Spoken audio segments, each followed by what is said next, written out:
took everyone by surprise, the lightning speed of the Syrian rebel advance and end to 5 decades of Assad rule, one of the biggest turning points for the Middle East in generations. How did the rebels pull off their offensive? Andre Bank of the Giga Institute for Middle East Studies says President Bashar al-Assad, who has fled to Moscow, was on the back foot.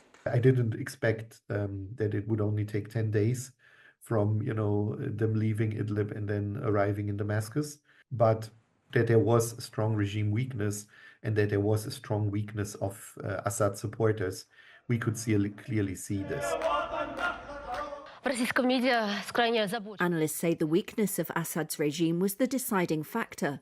Assad's military allies, Russia and Iran, were distracted by wars elsewhere and Moscow was losing interest. Lebanon's Iran-backed Hezbollah, which helped government forces, was severely damaged by an Israeli offensive.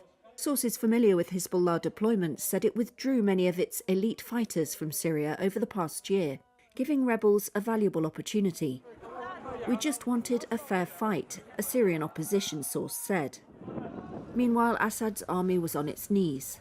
A regime source told Reuters corruption and looting left tanks and planes with no fuel, a sign of how hollowed out Assad's state had become.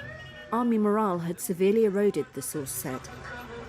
Hayat of London's Chatham House says the support of armed loyalist groups may have collapsed.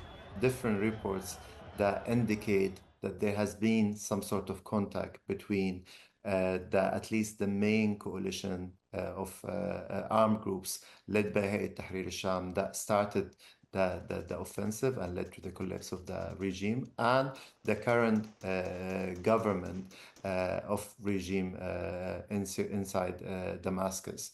And there are even reports that there were sort of instructions to armed groups inside Damascus and fighters to drop their weapons and not fight back, which maybe explains why Damascus fell quite quickly despite the presence of loyalists.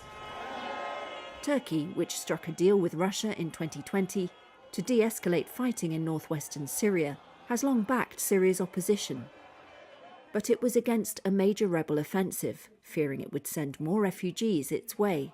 The rebels felt that changed earlier this year, the Syrian opposition leader and a diplomat from the region told Reuters. Assad had rebuffed repeated overtures from Ankara, aimed at finding a political solution to Syria's military stalemate.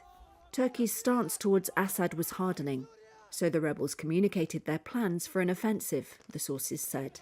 They felt they received tacit approval, though Turkish officials have denied they gave them a green light. Turkey now appears to be Syria's most powerful external player, with troops on the ground and access to the rebel leaders.